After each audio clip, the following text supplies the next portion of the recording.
Law ആൾ നമ്മൾ കാണാൻ പോകുന്നത് മസ്ലിൻ കോഡ് സെറ്റ്സ് ആട്ടോ. മസ്ലിൻ ടോപ്പും കോട്ടൺ ബോട്ടും വന്ന കോഡ് സെറ്റ്സ് ആണ് കേട്ടോ. ലെങ്തി ആയിട്ടുള്ള കോഡ് സെറ്റ് ആണ്. എന്താണ് കുറച്ച് ലൂസോട് കൂടിയായിട്ട് നമ്മൾ വേറെ ആട്ടോ ഇത്. അപ്പോൾ ഇത് small to double XL size വരും. നിങ്ങൾ യൂഷ്വൽ സൈസിൽ 1 സൈസ് സ്മോളർ ഓപ്റ്റ് ചെയ്താൽ മതി. കാരണം സ്മോൾ എന്ന് പറയുന്ന സൈസ് വരിക 38 ആണ്. കണ്ടില്ല, അപ്പോൾ ഇതിൽ കാണിക്കാം. സ്മോൾ സൈസ് 38 ആണ്. അപ്പോൾ ഇത് 1599 പ്രൈസ് റേഞ്ച് വരും. പ്യുവർ സോഫ്റ്റ് മസ്ലിൻ ആണ് ഫാബ്രിക് വരിക. നെക്കിലേക്ക് ഇതുപോലെ ഒരു ഹാൻഡ് വർക്ക് ഡീറ്റെയിലിംഗ് ആണ്. വി നെക്ക് വിത്ത് സ്കാലോപ്ഡ് നെക്കാണ്. ബാക്കി ത്രൂ ഔട്ട് ബോഡി പ്രിൻ്റ് ആണ് കേട്ടോ. ഇത് പാറ്റേൺ ആയിട്ടായിരിക്കും പറയാം. പാറ്റേൺ നമ്പർ 1, പാറ്റേൺ നമ്പർ 2 എന്ന് ബാക്ക് സൈഡ് ഇങ്ങനെ വരും. ഫ്ലെക്സ് കോട്ടണിൽ വന്ന ബോട്ടം 1599. നല്ല കംഫർട്ട് വെയർ ആണ്. എന്താണ് ഈസി ടു ക്യാരി ആണ്. ഇതിൻ്റെ തന്നെ സെക്കൻഡ് പാറ്റേൺ ഞാൻ വേറെ തിരിക്കുന്നതാണ്. പാറ്റേൺ നമ്പർ 2 സെയിം തന്നെയാണ്. Same pattern.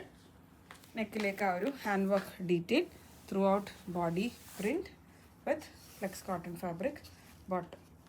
അപ്പോൾ നിങ്ങൾ യൂഷ്വൽ സൈസിലും 1 സൈസ് സ്മോളർ വേണം നിങ്ങളിതിൽ ഓപ്റ്റ് ചെയ്യണം കേട്ടോ. ഇതൊക്കെ വിത്ത് പോക്കറ്റ്സ് ആണ് വരിക കേട്ടോ. ബോട്ടത്തിന് പോക്കറ്റ് ഉണ്ട്. പാറ്റേൺ നമ്പർ 3 എഗെയിൻ യെല്ലോ ആണ്. Okay, pattern number 3 yellow. ചെറിയ പ്രിൻ്റ് ആട്ടോ ഇതിൻ്റെ. നല്ല ഭംഗിയുള്ള നെക്കാട്ടോ. നല്ല ഹാൻഡ് വർക്കിൽ ചെയ്തിരിക്കുന്ന neck. Through out body soft muslin print with flex cotton bottom with pocket. എല്ലാത്തിനും ബോട്ടത്തിന് വിത്ത് പോക്കറ്റാണ്. മൊബൈൽ ഫോണോ നിങ്ങളുടെ വാളറ്റ് വേണമെങ്കിൽ ക്യാരി ചെയ്യാം. നല്ല വർക്ക് വെയർ ആണ്, ട്രാവൽ വെയർ ആണ് കേട്ടോ. കാരണം നമുക്ക് ഈസിലി വാഷബിളും ആണ് ഇതൊക്കെ. 1599 small to double XL. Usual സൈസിലും 1 സൈസ് സ്മോൾ ഓപ്റ്റ് ചെയ്യാം. Thank U.